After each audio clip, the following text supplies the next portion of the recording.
edition y'olwaleero amanya Tamale Mirundi John yanga leero ndine mwami Tamale Mirundi senior.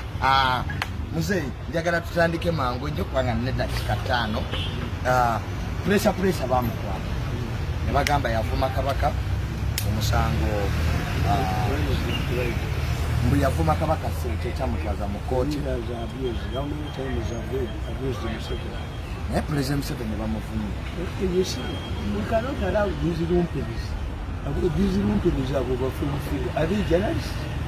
The man who has fought for media freedom like me, they can allow rumperies to this woman.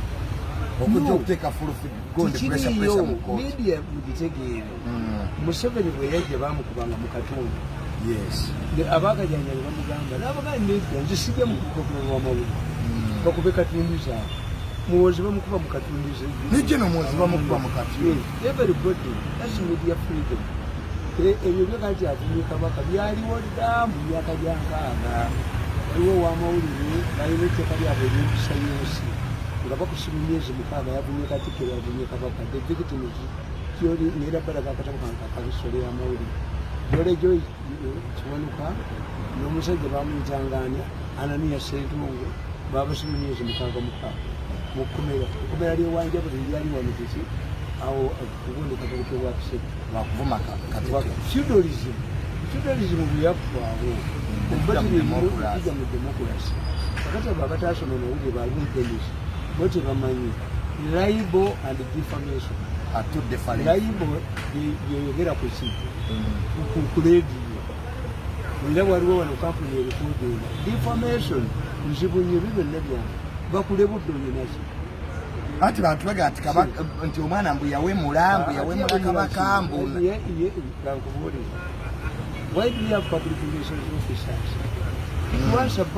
to answer back so mengo yali erina okwasalinga back ati ono omwana byayogera sibitu balumpenizi tegakimanyi nti era waliwo omusango mu myaka gyenkaaga 72 omusajja yali mu bbala ne munyenga banywa omwenge ne boogera ku Kabaka kuba yali amaze kusa omukono mu 69 oli omusajja teyali mukaanga ne beni kiboneka yabahange nti yavumye Kabaka wange kyetaaga mumutya beni kibogereka hange bino birumpeniza byasoma amawulire beni kiwanuka ng'akyali chief justice yawanika kalabba abakuba abaali bakuvuma Kabaka okuvuma Kabaka so omwana ono pressure omulamuzi yabadde ayagala muzeeyi ogenda kwemenya pressure ate wa media freedom bamanyi so golanga okulinyirira eddembe ly'amawulire kubanga fulufiga agenze asiba abantu basibye abaana ba TikTok nange kenyini yagamba ayagala kunsiba tulabanga waliwo okugambi bajja kibuliddwa ebyokukola waliwo akikozesa ozanyira ku ddembe ly'abamawulire kyasoma ekyo kankubuulire genda osome etteeka lya Sweden etteeka lya Sweden ly'amawulire limaze emyaka 14 lwaki Kabaka yawera omuzanyo ne gudandagulwa okubeera kw'amaanyi nnyo the Swedish media law in 300 years the longest media law in the history of the nation. So tujja kukiza galumpeni gano kuvaayo gaganye nti wano waliwo omusango namwe mu kimesi pesi nekyo kikyogera ku radio kikyogera ku TV ewabajjako aboogera naye netayogera ate yayagala okwogera tayagala balala deny the rumpeni bayenemezi b'amawulire atubakiriza gwe kyewandisubidde Mengo kye yalina okukola is to answer back olekye pressure kwa byonna byali byase pressure yagamba mbu ye Kabaka omutuufu gano galumpeni waliwo akasajja Zambia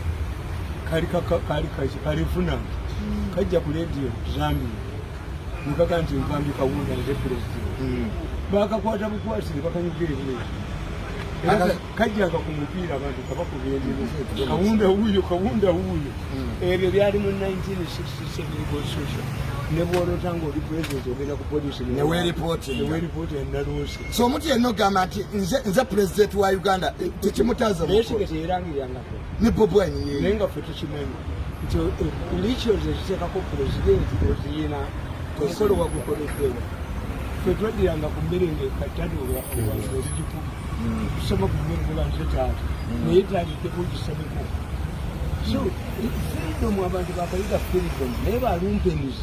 The enemies of the media should not access the media. Nabo bagavemu.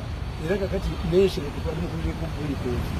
Yaleta lino Yaona le ko bali saya bali. Tekiraba. Media yali badde ekola ki. We wait in the space. Baba ona le bose ko kibaga nti okuvuma kususse n'okuvuma. Anti amateeka bwe gali okuvuma kokomawa. Omuganda kasabulya nti omuvuma kiba kutegeeza. Oyogedde byatayagala kuwulira. Waliwo betuvuma ne babitwala nti mazima. Kati kankuvuli those lumpenis tebyasoma. Tena bwe yafa. Omumbejje bwe yafa.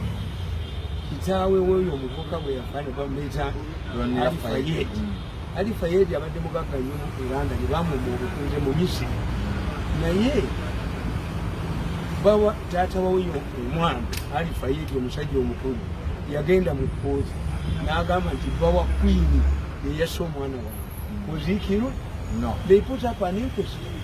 Baleeta judicial inquiry. Baleeta obujulizi bwe yadismiss. Naye gw'omanyi okugamba nti bawa Queen nti ate yeyasse allegation yali y'amaanyi naye tebaamutaba. Wano kye yavumanga abantu n'avuma wava munno nziri wava munno yavumako ne facility balabako facility nga pasonga kye. So nekyo solubudde problem. Bano bonna abagamba pressure yakoze bubyo bamutte bamusibe bwe tobirabamu makulu. Olabanga okulinyirira eddembe ly'amawulire. Era pressure ugajja mweyimira. Papa wagenda yosebufu wagenda. Olaba kite kinaavaamu. Bayinza okuba batagetinga pressure naye nga batagetinga muntu mulala. Tunulira monitor ekyagireeta okimanyi baali mu mukiritu ekibonna ne bakuba sitooli nti Kabaka agobye abantu mu ttaka ku Mukaaba. Kintu musokoletedangisa baali bannanye olupapula nga banoonya elections okuwangula obululu mpapula lwaggalawo. Bano ne bagenda bakola ki?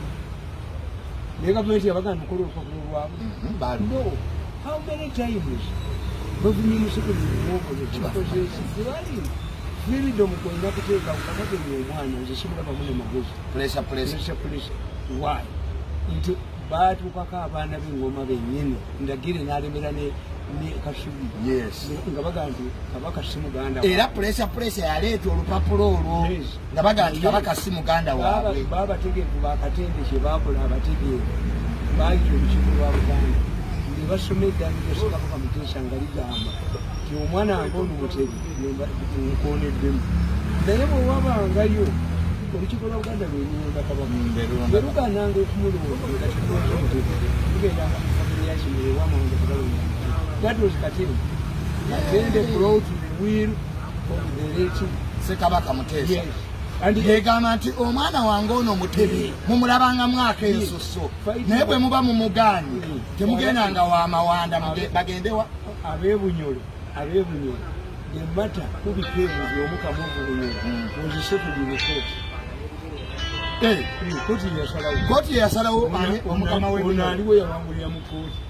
Omukama afuga Bunyolo kati Kabaka Bunyolo kooti yamuteekawo nga bali bagaanyi. Era n'ebukonzo waliyo yeeyita Kabaka w'abakonzo. Waliwo yeeyita Kabaka w'abakonzo. Bamutta abakonzo bakambwe bamutta. But they decided yadduka buddusi. Society ediringa naawe. Kati pressure ku myaka gye. Ani yali amumanyi? Okumuteeka mu kooti ndoza yakkakkanyizaamu ku Buganda.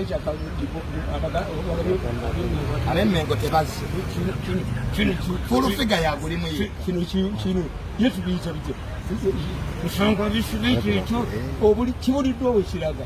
Wa Museveni tekiriyo bano abamukozi nabo tebakyaka. Kifulokiika bweki. Yes, you are character. We were associated with you ng'oli mutinga freedom y'abantu. So, Attorney General wa Buganda teyazze. President Museveni teyasindise balooya be. Baki bimukwatako. Mbu pressure avuma maama wa Museveni mbu alina Oluganda kwamini. Bimukwatako. So Attorney General wa Buganda teyazze. Abazungu bakugamba nti can I lower myself? When a madman stares. Can I be scared when a madman is scared? Wano babadde bagati abazinga irayo omukazi omu embaka teyabatuuka bagala no bakwata mu bantu yabagenze mu kooti babatta imbuga